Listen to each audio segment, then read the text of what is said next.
இன்றைய நம்ம ஆழமான ஆய்வுக்கு உங்களை வரவேற்கிறேன். இப்போ நம்ம ஒரு ரொம்பவே சுவாரஸ்யமான தலைப்பு பத்தி பேச போறோம். ஆமா, கண்டிப்பா. இந்த டிஃபை, அதாவது பரவலாக்கப்பட்ட நிதி உலகத்துல கருவூலம் பத்தி தான் இன்னைக்கு நம்ம அலச போறோம். சரியா சொன்னீங்க. அதோட பாதுகாப்பை உறுதி செய்யற ஆர்மர்ஸ், அப்புறம் சர்டிக் தணிக்கை அறிக்கைகள் என்ன சொல்லுதுன்னு பார்க்கலாம். முதல்ல இந்த கருவூலம்னா என்னன்னு பார்க்கலாம். இது ஒரு டிஜிட்டல் பெட்டகம்னு சொல்லலாம். அதாவது ஒரு பெரிய கஜானா மாதிரி சொல்றீங்களா? ஆமா ஆமா, அதேதான். இந்த ஆரிஜின் திட்டத்தோட ஆவணங்கள் படி பாத்தீங்கன்னா, இது ஒரு மைய ஒப்பந்தமா செயல்படுது. ஓ, அப்போ திட்டத்தோட மொத்த நிதியும் இதுதான் பாதுகாக்குதா? கரெக்ட். அந்த திட்டத்துல சேகரிக்கப்படுற எல்லா நிதியையும் நிர்வகிக்கிற ஒரு ஸ்மார்ட் கான்ட்ராக்ட் தான் இது. எனக்கு என்ன தோணுதுன்னா, இப்போ நம்ம ரிசர்வ் பேங்க் தங்கம் வச்சுக்கிட்டு பணம் வெளியிடுறாங்க இல்லையா?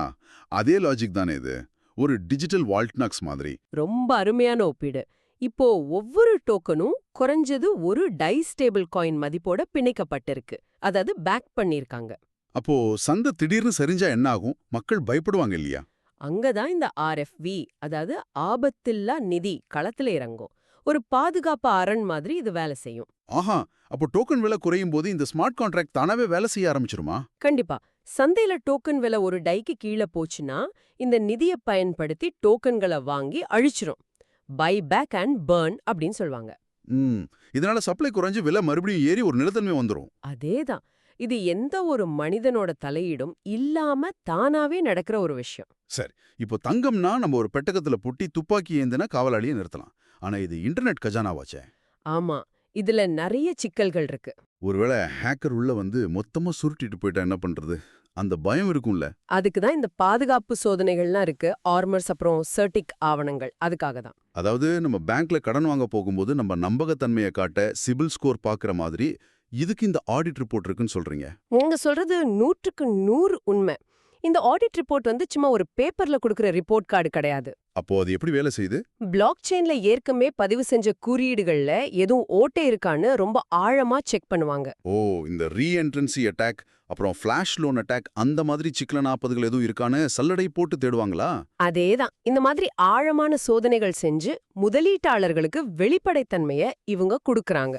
இதனால மக்கள் கொஞ்சம் நிம்மதியா முதலீடு செய்யலாம். ஆனா மூல ஆவணங்கள்ல ஒரு முக்கியமான எச்சரிக்கை கூட கொடுத்திருக்காங்க.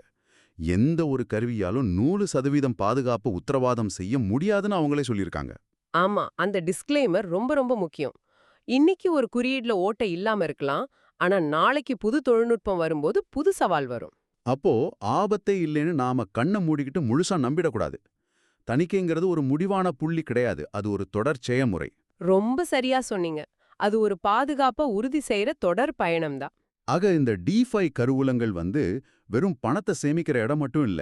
இது ஒரு டிஜிட்டல் பொருளாதாரத்தையே சரிவிலிருந்து தாங்கி பிடிக்கிற தூண்கள்னு நம்ம புரிஞ்சுக்கலாம். ஆமா, ஆர்மர்ஸ், சர்டிக் மாதிரியான தணிக்கைகள் தான் அந்த தூண்களுக்கு டிஜிட்டல் காவலாடியா நின்னு பாதுகாக்குது. தொழில்நுட்பமும் நிதியும் எப்படி ஒன்னு சேருதுன்னு இதுல இருந்து பார்க்கலாம்.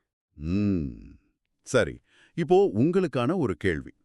வருங்காலத்துல உங்க சேமிப்பெல்லாம் பாரம்பரிய வங்கியில இருக்கிறத விட மனிதர்கள் தலையீடே இல்லாத இந்த மாதிரி ஸ்மார்ட் கான்ட்ராக்ட் கருவூலங்கள்ல இருந்தா அது அதிக பாதுகாப்பையும் முழுமையான வெளிப்படைத்தன்மையும் தருமா?